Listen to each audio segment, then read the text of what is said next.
Monsieur le Président, j'aurais aimé commencer aujourd'hui la période de questions en parlant de l'impact des décisions budgétaires de ce gouvernement sur nos enfants, sur la protection de la jeunesse, sur l'aide alimentaire. J'aurais aimé parler de d'autres sujets, de cette austérité permanente. Mais la parole du premier ministre a été mise en cause ce matin. La parole du chef de gouvernement.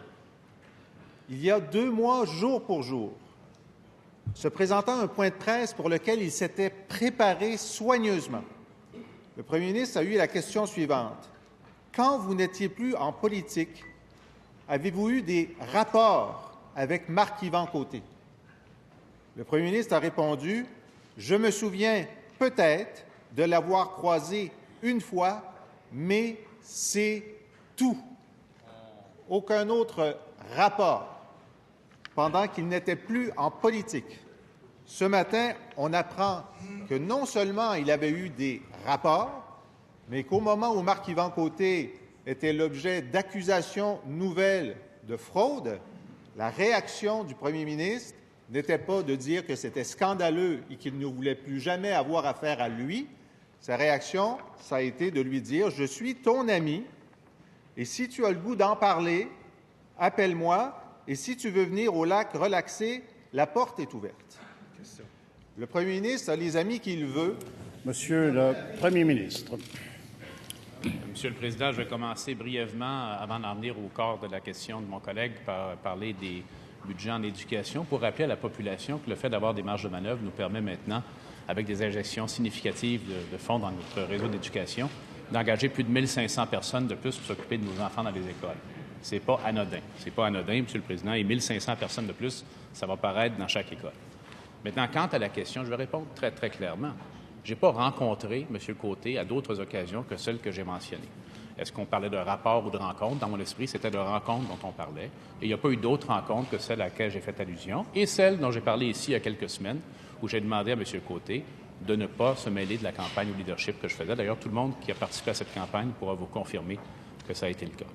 Maintenant, effectivement, comme je connaissais M. Côté, je n'ai jamais fait d'ailleurs mystère que je le connaissais et que je voyais la situation dans laquelle il était. C'est un message à caractère humain que j'ai envoyé. De tendre la main à quelqu'un qui probablement se sentait inquiet, et sa famille également. Je pense que tout être humain qui se respecte aurait probablement fait quelque chose du genre comme ça. Maintenant, je vais dire également que suite à ces messages qu'on voit dans le journal ce matin, il n'y a pas eu de rencontre. Il n'a pas relevé cette invitation, il n'est pas venu me rencontrer. Et par la suite, on s'est vu lorsque j'ai demandé de ne pas se mêler de ma campagne au leadership. Et je répète, M. Côté ne s'est pas mêlé de ma campagne au leadership.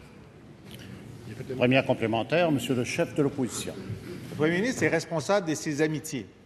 Arthur Porter, Hans Black, son bénévole William Bartlett, Marc-Yvan Côté.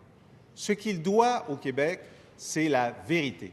Et lorsque le journaliste lui a demandé s'il avait eu des rapports, c'était pour savoir s'il était en contact avec lui d'une façon ou d'une autre. Et la bonne réponse, c'était de dire « Oui, c'est tellement mon ami que je lui ai offert de venir à mon chalet. Pourquoi ne l'a-t-il pas dit? » Monsieur le Premier ministre. Monsieur le Président, je pense qu'il y a de l'exagération, en tout respect, dans les propos de mon collègue. Effectivement, je n'ai pas rencontré M. Côté. Pour moi, la question signifiait « Avez-vous rencontré M. Côté? Avez-vous conversé avec lui? » Je vais répéter que ce qu'on voit dans le journal ce matin, je suis quand même, quelque part, comme être humain, rassuré de voir qu'on peut éviter de déshumaniser les gens qui sont dans des situations semblables. J'ai tendu la main, ce que je crois qu'il fallait faire comme personne, comme être humain, à un autre être humain. Il n'y a pas eu de suite à ça. Je répète que la prochaine rencontre a eu lieu au début de ma campagne au leadership, lorsque je lui ai demandé à M. Côté de ne pas s'en mêler, ce qu'il a fait, et il n'y a aucun contact, bien sûr, avec M. Côté. Deuxième complémentaire, Monsieur le chef de l'opposition. Face aux Québécois aujourd'hui, qui sont troublés par les contradictions dans les réponses du premier ministre, il a un autre choix. Il a le choix de dire qu'il s'excuse de n'avoir pas fait état de ce rapport lorsque la question lui a été demandée. Il a le choix de dire aux Québécois qu'il a manqué de jugement lorsqu'il ne leur a pas dit, entre autres choses, « Je l'ai appelé, je l'ai invité à ma résidence ». Est-ce qu'il peut avoir le cran de s'excuser d'avoir finassé avec la vérité? Monsieur, laissez-moi finir. Monsieur le chef d'opposition, je vous invite à la prudence dans vos propos.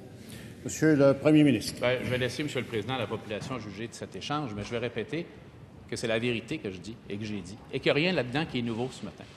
Je n'ai pas rencontré M. Côté, je ne l'ai pas fréquenté assidûment non plus. Lorsqu'il était dans cette situation qui est décrite ce matin, j'ai envoyé un signal en offrant de l'aide, psychologique particulièrement, si c'était nécessaire. Il n'a pas relevé la suggestion, la rencontre n'a pas eu lieu. Et par la suite, on s'est revu une fois lorsque j'ai demandé de ne pas s'impliquer dans ma campagne à la direction, c'est tout. Il n'y a rien de plus que ça, il n'y a pas d'éléments nouveaux là-dedans, autre des choses déjà bien connues. Je n'ai jamais caché le fait que je connaissais M. Côté.